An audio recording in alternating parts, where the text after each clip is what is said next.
Well hello everyone, firstly thanks to click on my video. So guys, इस video के अंदर आप सभी के मन में जितने भी डाउट्स हैं कि भाई हम सेमेस्टर 1 की प्रिपरेशन किस तरह करें, इन सबसे रिलेटेड डाउट्स का गाइज इस वीडियो में आपको आंसर पूरा डिटेल में प्राप्त हो जाएगा। बस मेरी आप सभी से एक रिक्वेस्ट होगी कि अभी से लेके एंड तक इस वीडियो को जरूर देखिएगा। इस पूरी वीडियो के अंदर एक पार्ट है बुक एलिमिनेशन का, वो सबसे इंपॉर्टेंट पार्ट है। बट स्टिल मेरी रिक्वेस्ट है कि आप अभी से लेकर अगर एंड तक इस वीडियो को अगर आप लोगों ने देख लिया तो आपके मन में जितने भी डाउट्स हैं सेमेस्टर 1 की कैसे प्रिपरेशन करें वो सब क्लियर हो जाएगा। जितनी एंजाइटी, जितना डर आपको लग रहा है सेमेस्टर 1 को कि भाई सेमेस्टर 1 बहुत पास आ चुके हैं, डेट शीट रिलीज हो गई है, इन सबको लेके गाइस सब क्लियर हो जाएगा। कोई टेंशन आपकी नहीं रहेगी वीडियो देखने के बाद। बस यही रिक्वेस्ट है, एंड तक जरूर देखना। एंड लेट्स नाउ गाइस, सबसे पहली चीज जो मैं आप लोगों को बता देता हूं कि आप लोग क्यों इतना डर रहे हैं, उसके दो रीजंस हैं। सबसे पहला कि आप सभी बहुत ज्यादा लेजी हो चुके हैं, एंड सेकंडली आपके अंदर एक बहुत बुरी हैबिट आ चुकी है, दैट इज प्रोक्रास्टिनेशन। गाइस, अब आप सोच रहे होंगे कि भाई आप तो स्ट्रैटेजी बता रहे थे, अचानक से कहां टर्न हो गए। तो गाइस, ये एक ऐसी चीज मैं आपको बता रहा हूं जो आपकी 50% टेंशन का पार्ट है कि भाई लेजीनेस एंड प्रोक्रास्टिनेशन तो मेरी हैबिट के अंदर जा चुका है। नाउ थोड़ा सा यार हम इसके ऊपर बात करते हैं।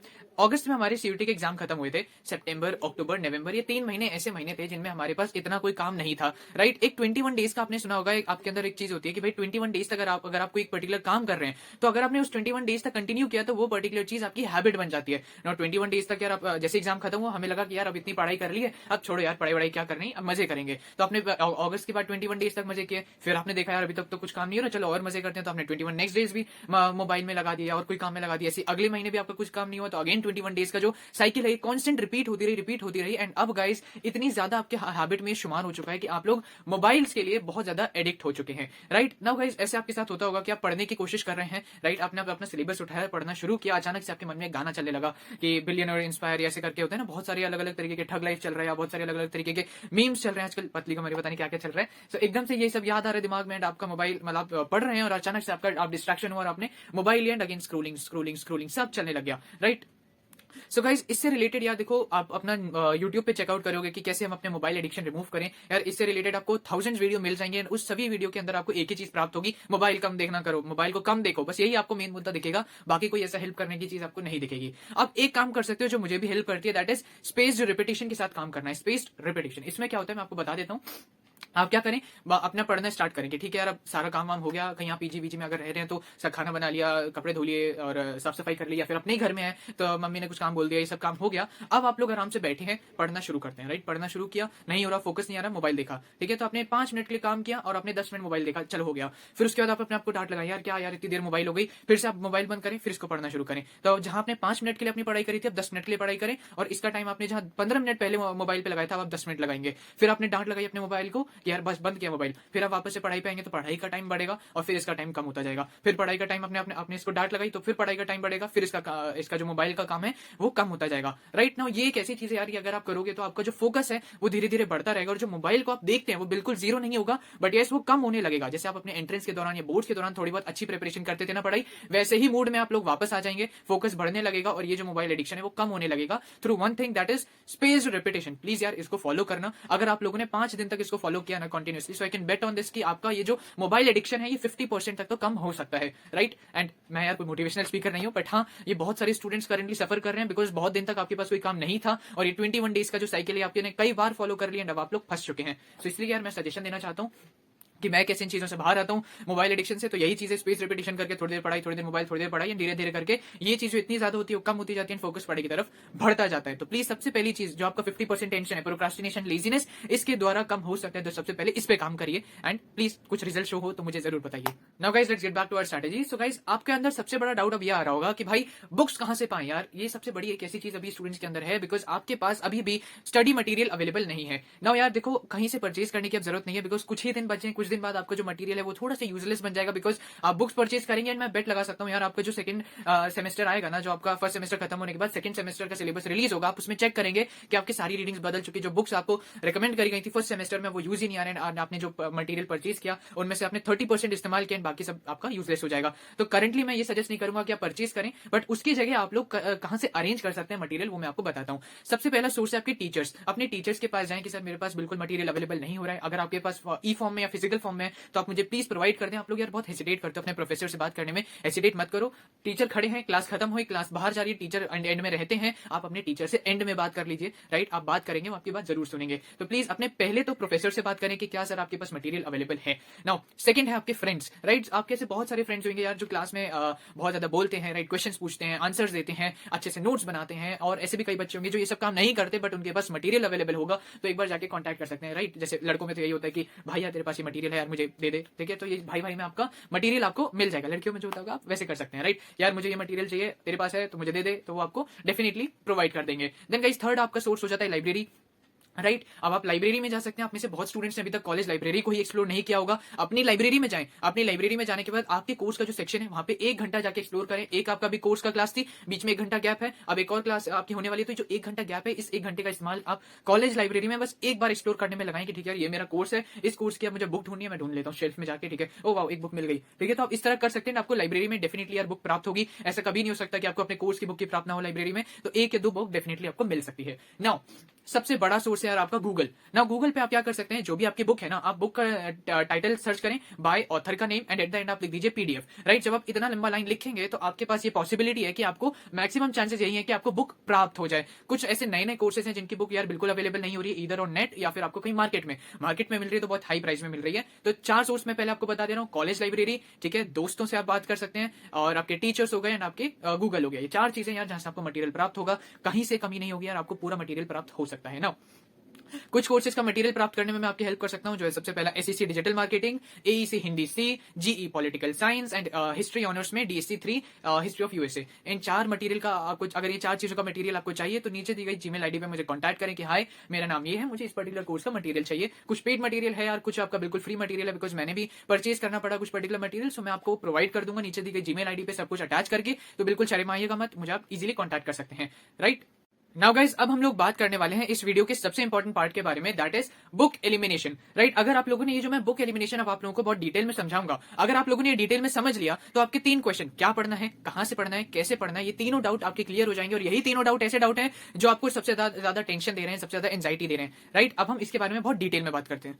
नाउ गाइस अब जो मैं बुक एलिमिनेशन के बारे में आपको बताने वाला हूं, बेसिकली बुक एलिमिनेशन का ये मतलब है कि आपके सिलेबस में आपको इतनी सारी एसेंशियल रीडिंग्स या फिर सजेस्टिव रीडिंग्स आपको दी गई हैं। अब आपको ये पता करना है कि यार मुझे कौन सी पर्टिकुलर बुक्स इतनी सारी बुक्स में से पढ़नी है। अब आपको ये चीज डिसाइड करनी है। नाउ गाइस ये चीज हम कैसे डिसाइड कर सकते हैं, हमें तो पता ही नहीं इसके बारे में। तो आप सबसे पहला काम करेंगे कि आप अपने प्रोफेसर को अप्रोच करें कि सर मुझे ये पर्टिकुलर कोर्स की ये पर्टिकुलर यूनिट कवर करने के लिए कौन सी बुक रेफर करनी चाहिए। तो जो आपके प्रोफेसर हैं वो आपको बता देंगे कि ठीक है आप ये वाली बुक रेफर करो, आपका काम हो जाएगा। लेकिन जो आपके पुराने प्रोफेसर होंगे, थोड़े से ओल्ड प्रोफेसर, वो आपको क्या पता ना बताएं, वो बोले कि भाई कॉलेज में आप ये करने आए हो, पढ़ो जाके इतनी सारी रिसर्च पेपर पढ़ो, ये पढ़ो। लेकिन जो नए प्रोफेसर होंगे मैक्सिमम चांसेस है कि आपको बता दें कि हाँ आप ये बुक पढ़ लोगे, आपका सेमेस्टर 1 निकल जाएगा, ठीक है। नाउ अगर आपको कोई भी हेल्प प्राप्त नहीं हो रही तो भाई अब मैं क्या करूं, तो अब गाइस आपको थोड़ा सा एक लंबा प्रोसीजर अपनाना पड़ेगा, लेकिन ये लंबा बिल्कुल नहीं है, बहुत ईजी प्रोसीजर है। मैं आपको उसके बारे में एक्सप्लेन करता हूं। देखिए गाइस अब आपको क्या करना है, 2 चीजों के बेसिस पे अब हम अपनी बुक्स को एलिमिनेट करेंगे। सबसे पहला लैंग्वेज अंडरस्टैंडिंग, एंड सेकंड है की पॉइंट्स कवरेज। इसके बारे में आगे हम डिटेल में बात करेंगे। सबसे पहले आप क्या करिए, जैसे कि मैंने अपने पिछले पॉइंट में बोला था कि आप लोगों को पहले तो मटेरियल गैदर करना है।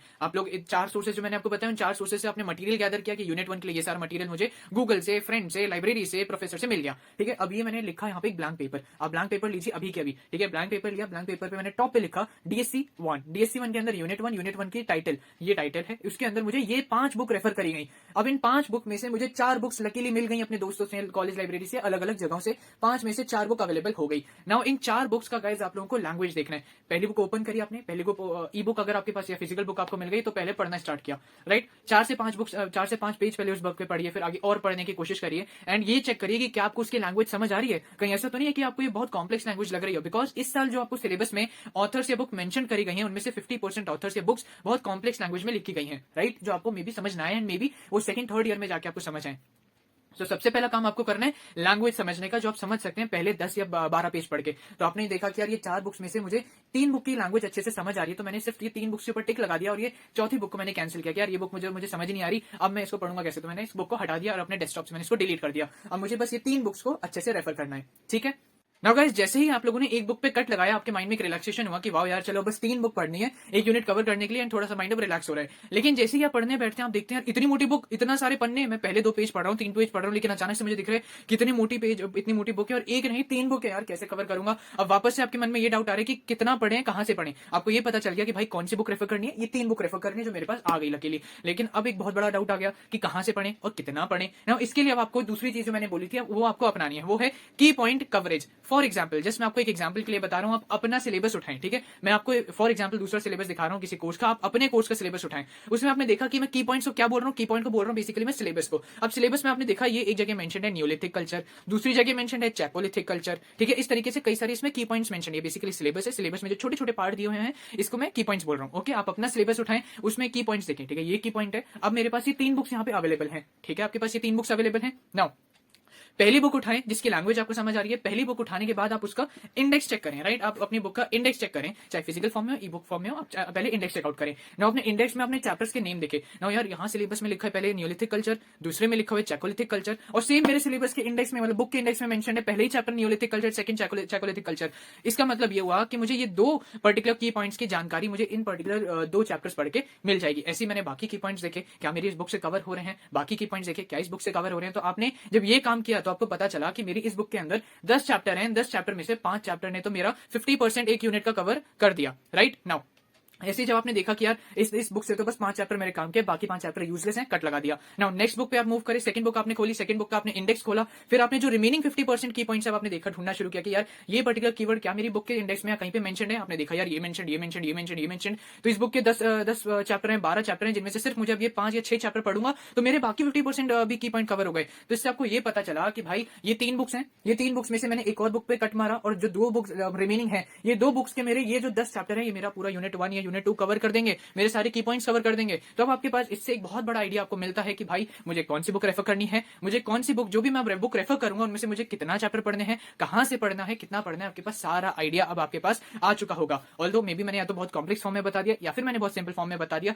लेकिन आई कैन गारंटी कि अगर आप लोगों ने ये चीज एक बार कर ली ना, आपने प्लेन पेपर कागज लिया, उसमें बुक्स लिखी, कट लगाई और इस तरीके से लैंग्वेज चेक किया और अपने कीवर्ड्स की कवरेबिलिटी चेक करी कि ये जो पर्टिकुलर कीवर्ड है क्या ये मेरे इंडेक्स में कहीं मेंशन है, और मेंशन है तो मैंने टिक लगा दिया, कहीं अंदर बुक में मेंशन है किसी सब टॉपिक में, सब चैप्टर में, तो यहां मैंने टिक लगा दिया। इस तरीके से आपको ये आइडिया मिल जाएगा कि भाई मुझे कितना पढ़ना है, कहां से पढ़ना है, क्या पढ़ना है, सब आइडिया आपको मिल जाएगा ना। यही तो 3 चीजें थी यार जिसका आपको डर था। तो 50% टेंशन आपकी है laziness and procrastination, remaining 40% tension थी क्या पढ़े, कितना पढ़े, कहां से पढ़े। तो गाइस आपकी जो 90% टेंशन है यार कि भाई सेमेस्टर 1 की प्रिपरेशन में कैसे करूं, वो तो क्लियर हो गई होगी आई होप। नाउ ऐसे क्लियर नहीं हुई होगी, आपको खुद पहले तो ये अपनाना पड़ेगा, राइट। डीएससी 1 का यूनिट 1 के लिए आपने सेम काम किया, सेम यूनिट 2 के लिए, unit 3, unit 4 DSC 1 cover, same आप डीएससी 2 के लिए चेक करें, लैंग्वेज चेक करें, कीवर्ड्स कवरेबिलिटी अपनी मटेरियल का चेक करें। आपने जब एक बार ये चेक किया ना, I can bet on this कि यार आपकी जो पूरी टेंशन है, एंजाइटी, वो खत्म हो जाएगी। 90% टेंशन खत्म। अब जो 10% बचेगी वो है आपकी प्रिपरेशन की, और आपको पता चल गया कि भाई कितना पढ़ना है, कहां से पढ़ना है। और अब आप लोग जैसे एनसीईआरटी कवर करते थे वैसे अब आप इन बुक्स को कवर करना स्टार्ट कर देंगे। तो जो इतना डर है मोटी बुक का वो भी खत्म, बिकॉज आपको पता है कि यार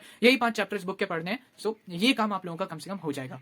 ना फ्रेंड्स, एक प्लस पॉइंट और मैं आप लोगों को बताना चाहता हूं। जब आप लोग अपना सिलेबस खोलेंगे तो आपको ये देखने को मिलेगा कि कुछ कुछ कोर्सेज में ऑलरेडी मेंशन है कि भैया आपको इस पर्टिकुलर बुक का ये पर्टिकुलर चैप्टर्स पढ़ने हैं, यहां से यहां तक पेज नंबर्स पढ़ने हैं, राइट। सो जो आपको मैंने बोला है कीवर्ड्स कवरेबिलिटी चेक करने का, अब वो आपको करने की जरूरत ही नहीं, बिकॉज आपने देखा कि यार ये बुक में मुझे लैंग्वेज समझ आ रही है और मेरे सिलेबस में ऑलरेडी मेंशन है कि यार मुझे ये चैप्टर पढ़ना है, यहां से यहां तक पढ़ने हैं। सो इसका मतलब अब ये बुक मेरी होगी और मुझे समझ आ गया कि मुझे कौन सी बुक पढ़नी है, कितना पढ़ना है इस बुक से, डन। लेकिन कुछ पर्टिकुलर कोर्सेज में ऑलरेडी मेंशन ही नहीं है कि भाई आपको ये चैप्टर पढ़ना है, यहां से यहां तक पढ़ना है। बस उस पर्टिकुलर कोर्स के लिए आपको थोड़ी सी मेहनत करनी पड़ेगी कि आप अपना सिलेबस खोलेंगे, इंडेक्स खोलेंगे, एंड देन आप एक जगह का कीवर्ड चेकआउट करके क्या ये कीवर्ड मेरे इस पर्टिकुलर बुक की इंडेक्स में है या नहीं है, अंदर बुक में है या नहीं है। बस ये पर्टिकुलर छोटा सा काम आपको करना पड़ेगा। नाउ गाइस, जब आप लोगों ने जैसे कि सुना, आपके मन में एक और टेंशन आ सकती है कि भाई कितना टाइम लेगा पूरा टोटल प्रोसेस। तो मैं आपको एक बिल्कुल ऑनेस्ट आंसर दे रहा हूं, बिल्कुल एक ऐसे स्टूडेंट को सोचते हुए कि भाई अभी तक जिसने प्रिपरेशन स्टार्ट नहीं करी है उसको थोड़ी एंजाइटी हो रही है। नाउ मैंने शुरुआत में आपको टर्म के बारे में बताया था, स्पेस रिपीटेशन। बस आपको वो यूज करते करते अपना काम करना है। 2 दिन लीजिए, अपना पूरा जो मटेरियल है उसको गैदर करिए, अपने दोस्तों से, कॉलेज से, कहीं से भी आप अपना मटेरियल गैदर करिए। कुछ मैं आपको प्रोवाइड कर रहा हूं, जो मैंने शुरुआत में बता दिया किस कोर्स का मैं प्रोवाइड कर रहा हूं। नाउ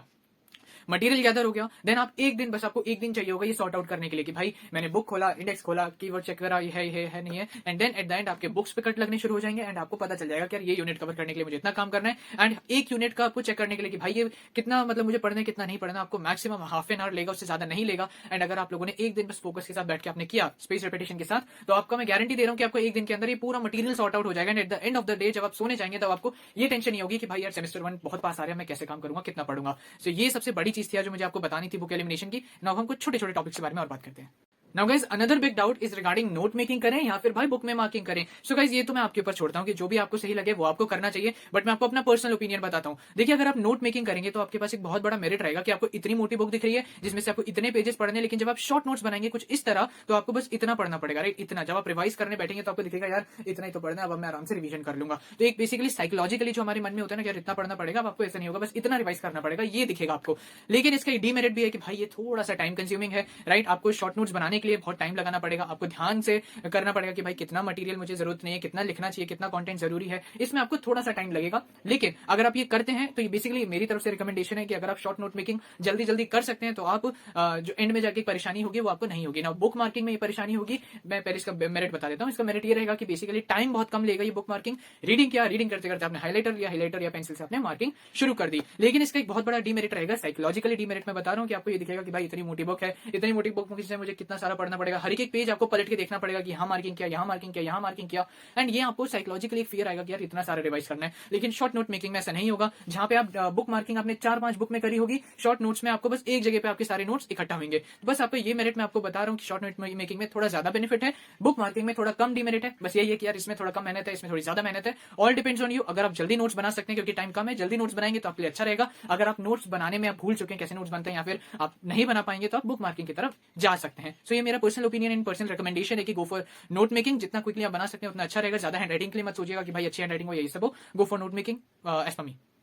नाउ गाइस यार अब मैं जाके थोड़ा सा रिलैक्स फील कर रहा हूँ बिकॉज मैंने बहुत पहले कम्युनिटी पोस्ट डाला था कि यार मैं आपके लिए स्ट्रैटेजी वीडियो लाऊंगा, एंड बहुत सारे स्टूडेंट्स से डिमांड भी कर रहे थे कि भाई जल्दी स्ट्रैटेजी वीडियो लाओ। एक्चुअली बहुत सारी क्वेरीज थी स्टूडेंट्स की और अच्छी क्वेरीज थी जो सच में उनका एक डिटेल आंसर आप लोगों को प्रोवाइड होना चाहिए। सो मैंने अपना ट्राई किया बेस्ट टू बेस्ट कि मैं आपको आपकी जो क्वेरी है उसका बहुत डिटेल में आंसर दूं। बुक एलिमिनेशन जो मैंने पार्ट इस वीडियो में बताया है वो अगर आप लोगों ने कर लिया ना तो आपकी जो 40% टेंशन यार वो बिल्कुल ओवर हो जाएगी। आपको एक पाथ मिल जाएगा, क्लियर पाथ मिल जाएगा कि यार सेमेस्टर की कैसे प्रिपरेशन करें। तो प्लीज उस बुक एलिमिनेशन को जल्दी से जल्दी करने की कोशिश करें। 2 दिन लगाए मटेरियल गैदर करने में, तीसरा दिन लगा दें आप अपना मटेरियल को सॉर्ट आउट करने में, मतलब बुक एलिमिनेशन करने में। एंड आई होप यार आपको ये वीडियो हेल्प कर रही होगी। बस मैं आपको 2 प्रिंसिपल्स या 2 लॉस के बारे में आपको बताना चाहता हूं। सबसे पहले आपका पैरेटो प्रिंसिपल। पैरेटो प्रिंसिपल ये बोलता है कि भाई आप 20% एफर्ट के साथ बहुत अच्छा 80% रिजल्ट ला सकते हैं। और 20% एफर्ट का मतलब आपके पास 24 आवर्स होते हैं एक दिन में। 24 आवर्स में से 4.8 आवर्स आपको काम करना पड़ेगा, बट मैं 4.8 आवर्स नहीं, मैं आपको सिर्फ 4 आवर्स काम करने को बोल रहा हूँ। इसका मतलब 20% से भी आपको थोड़ा सा कम एफर्ट लगा के भी आप और ज्यादा अच्छा एफर्ट मतलब और ज्यादा अच्छा रिजल्ट ला सकते हैं। बस 4 घंटे आपको पूरे 24 घंटे में से अपना पढ़ाई में लगाना पड़ेगा। अगर आप कर सकते हैं तो प्लीज जरूर करिएगा, राइट। अभी तो नहीं, मैंने आपको स्पेस रिपिटेशन वाला काम बोला है वो भी करते रहिएगा, तब जाके आपका फोकस बढ़ता रहेगा। अनदर लॉ है भाई आपका पार्किंसंस लॉ।